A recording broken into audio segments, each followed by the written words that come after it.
Assalamu alaikum wa rahmatullahi wa barakatuhu. Wa alaikum assalam wa rahmatullahi wa barakatuh.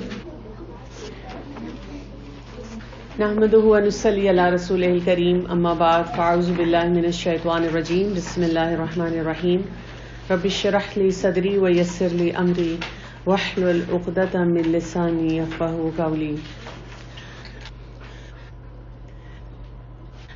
Today we will basically see why we should be studying Muslim heroes. When we say, let's talk about Sahaba, for that what we need to understand is the moment you start studying Quran seriously in your life, you also realize the importance of following the Sunnah way of life.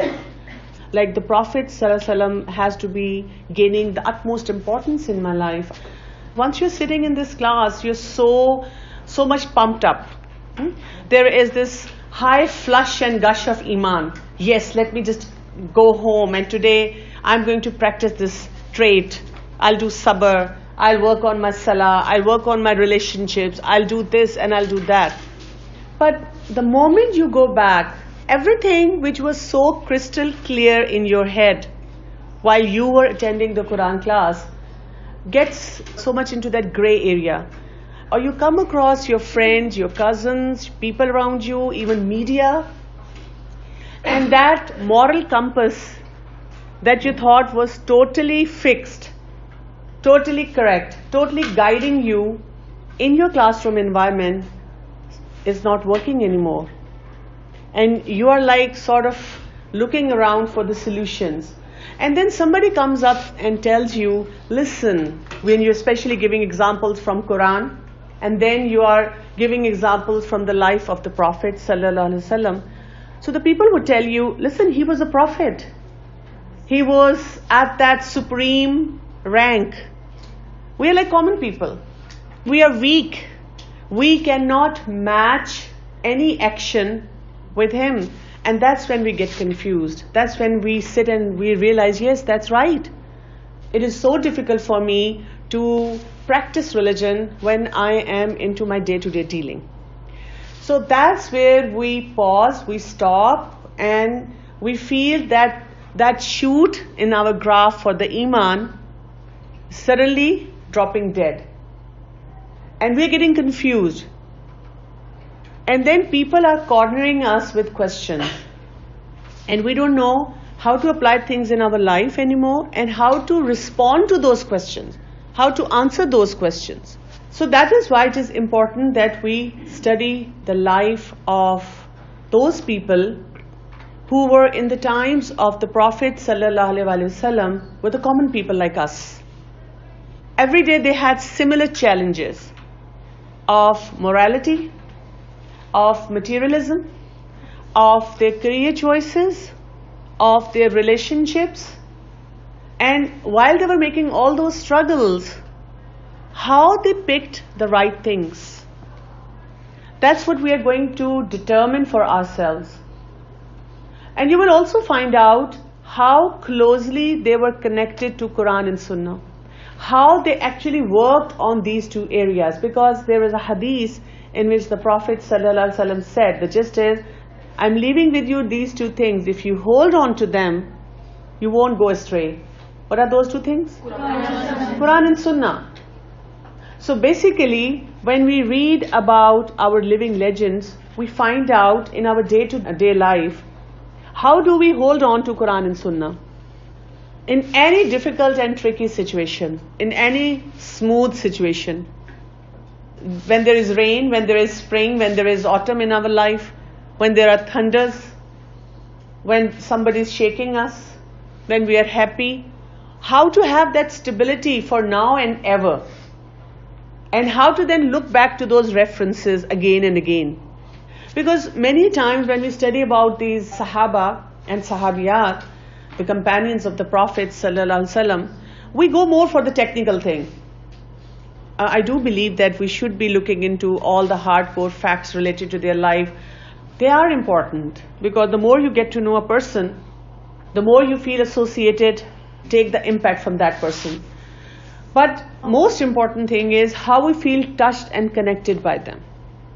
For that, I was reading about role modeling. A role model is a person who serves as an example by influencing others. And we have craving for role models. That's why you would see people putting up the posters of all the rock stars and TV stars and dying for them. And they cannot do without following them on social media, the Twitter, on the Instagram, on the Snapchat. Especially when you grow up and you see youngsters behaving in, I would say, weird way, weird fashion, weird way of speaking. Where are we getting all these inputs from? How come when we are sitting with the religious circle, we are like, Assalamu alaikum. And then a friend walks in, it's hi. Hey dude. Where are we getting all these influences from? Why, despite the fact that when we are wearing hijab, still feel the urge to not wear this hijab or cover ourselves, to look covered, but we keep looking into the mirror that how can we still be looking catchy and flashy and nice? Why not getting this feeling that I should be looking like I've covered? Because we are influenced by those role models which are not true role models. Make a checklist for yourself. Everything you do, getting up from the morning till night, in a way, because the kind of society we're living in, you walk in a place with hijab, you walk in a place saying, I'm not going to backbite, I'm not going to be indulged in anything in the name of entertainment which is haram. I'm going to show a respectful attitude to people, to my parents.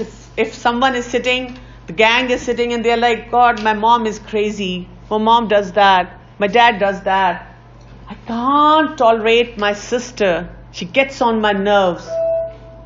And when we are sitting with them, we're not talking like that. Yes, my sister is getting on my nerves, my mom gives me a hard time, my dad, I don't have any association or affiliation with him, I hardly sit with him, I might be going through the same problems, but at least I'm not verbally saying all those things.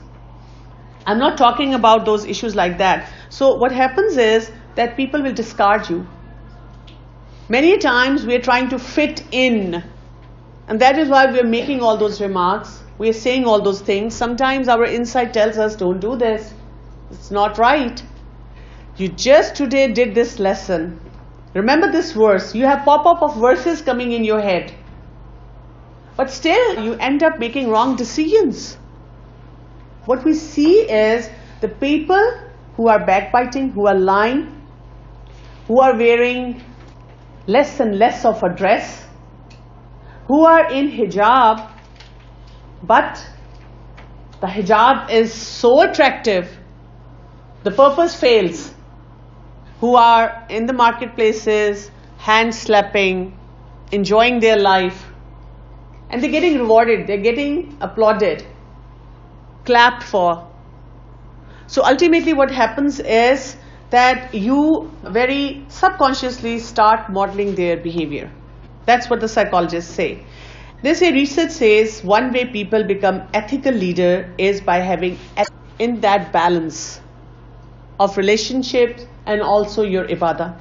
Then they say, once we decide who are going to be our ethical role models, comes the second step. That is mentoring, in which you have someone around you who takes you under the wings and guides you.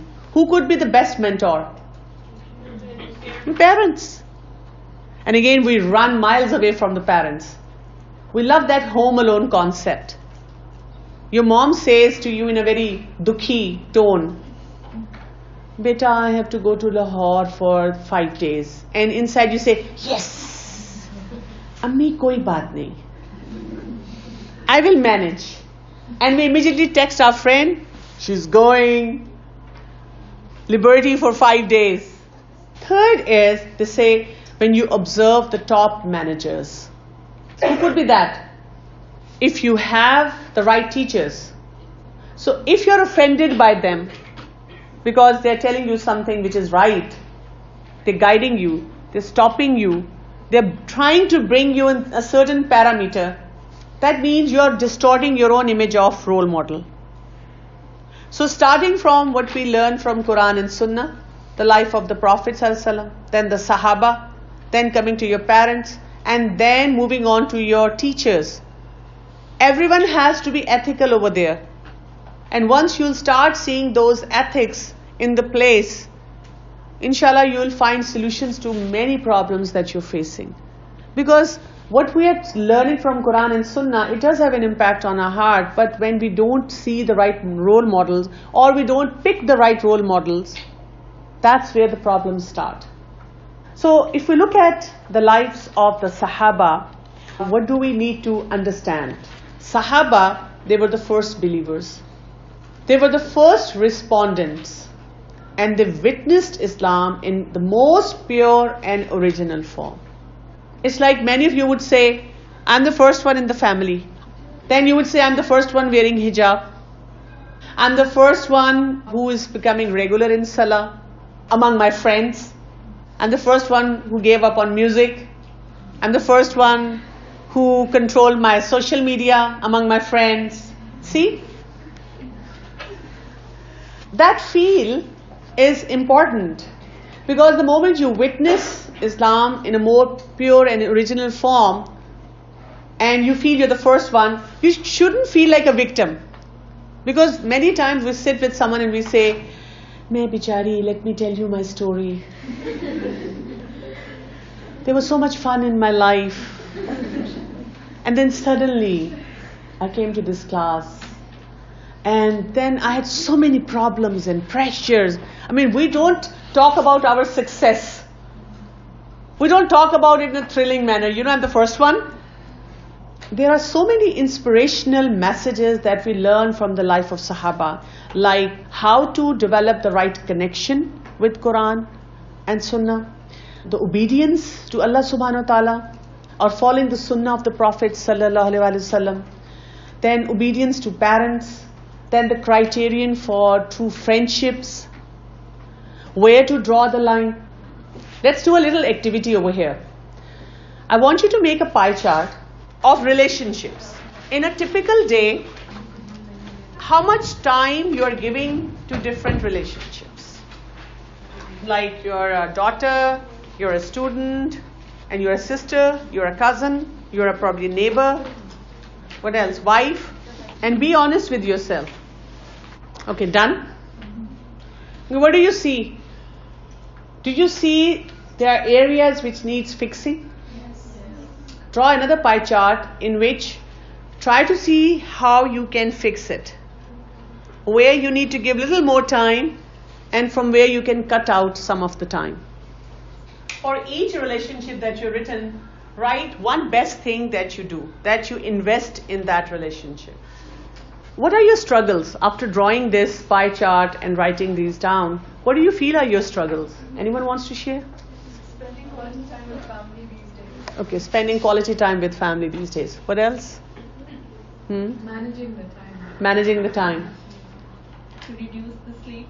Reduce the sleep. Too much time on social media. Okay, social media issues. And we just waste time. We don't have any proper planning or daily routine to Mhm. the fixed time on the fixed tasks. Hmm. So we delay and even we miss our fixed tasks. Okay. So wasting time. I would want you to grade ibadah as well, and then we'll talk about that. Like grade from 0 to 10. Your salah, your zikr, anger, and sabr. I wouldn't write Quran because I know you have to do your amanas. So Quran would be getting good scores, inshallah. So where you see yourself? More guilt? In some places you're going to be happy, but definitely more guilt. I think it's a big challenge for all of us that we are stuck in situations where we don't know how to strike this balance between the rights of Allah and rights of people. Everyone wants us to do things their way. So when we study the lives of Sahaba, you will understand, inshallah, the applied principles